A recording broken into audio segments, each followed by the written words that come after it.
What's up, guys? It's Alyonka. You're watching BCTV and my favorite segment of all time, Talking Brooklyn Hoops with Lenn Robbins. Lenn, how are you doing today? I'm doing great. How are you? I'm doing fantastic. I was just commenting on your lucky number 13 tie with the rabbit on there. So I believe it's Psycho Bunny, if we're going to get it right, okay? And you have an earring, I believe, a Psycho Bunny earring? I do. I don't know how this figures into Brooklyn Hoops, but it's okay with me. It does because we're on the same page. So, that said, easy segue right there. I wanted to talk to you about UConn and Maryland.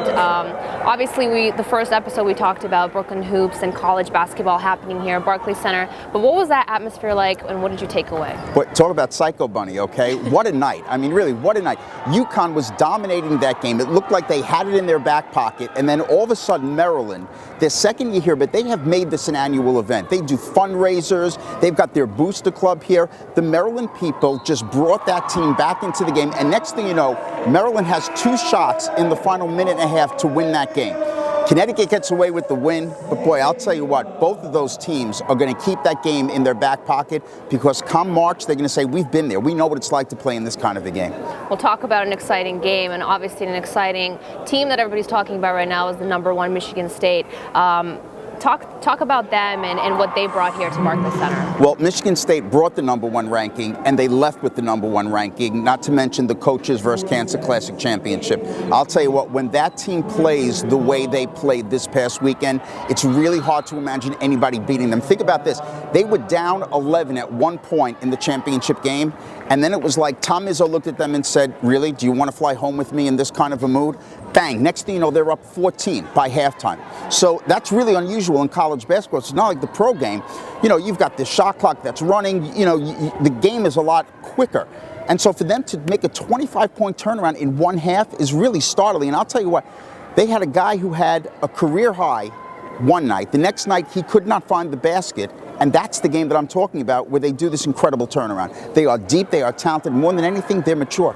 Looking ahead, obviously Thanksgiving week here at Barclays Center, I'm just going to read these off for you. College Hoops is returning, and we have the Legends Classic, Barclays Center Women's Invitational, the first one here at Barclays Center, and then the Barclays Center Classic as well. So which matchups are you most excited for?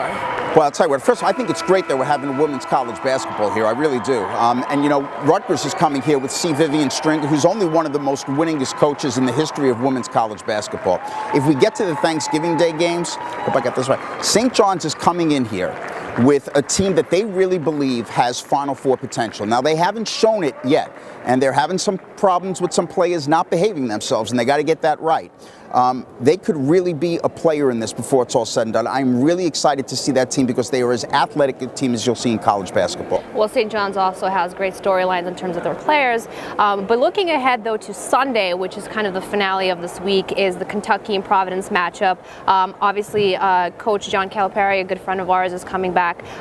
What's your take on that matchup there? You know, I think we talked about this last week. I said that everybody thinks Kentucky's going to come in here and just blow Providence out of the water, and I said I don't think that's going to happen. You know, Providence was down at halftime the other day to Vanderbilt on a neutral court, came back and won that game. They're undefeated, okay? John Calipari, I'm sure, has a tape of that game already going 24/7 in the Kentucky locker room, okay? Because what he's saying to them is, if we get these guys down, they're not going away. I think that Kentucky probably has more potential than any team in the country because they're young, they're talented, they're going to get better as the year goes along. Providence, you know that they have this game circled on their calendar. This is their one shot. I mean, this is like me finally getting that date with, I don't know who, Eva Mendes. I mean, you know, Eva Mendes, I don't even know her name, right? She wouldn't even go out.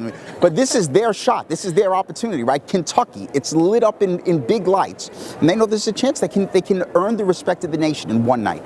And I'm going to kind of look into the future and ask you to be a fortune teller for me. Kentucky, #1 Michigan State, is there a potential Final Four matchup, do you think? Oh, I don't think there's any question about it. And I think that was great about the fact that they played earlier this year on another neutral court.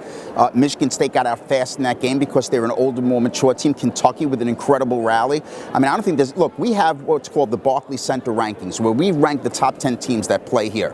And the first week we had Kentucky, Michigan State, and now we have Michigan State, Kentucky. And I'll tell you what, I've said this before, Barclays Center is the road to the Final Four. Both of those teams can wind up there. Well, we're excited for this week, and as always, a pleasure talking to you. I hope you get that date with Eva Mendes. That's how you properly pronounce her name. She has her hand on my shoulder. It's a great moment for me. Thanks for watching, guys. We'll see you next time on BCTV. Thanks.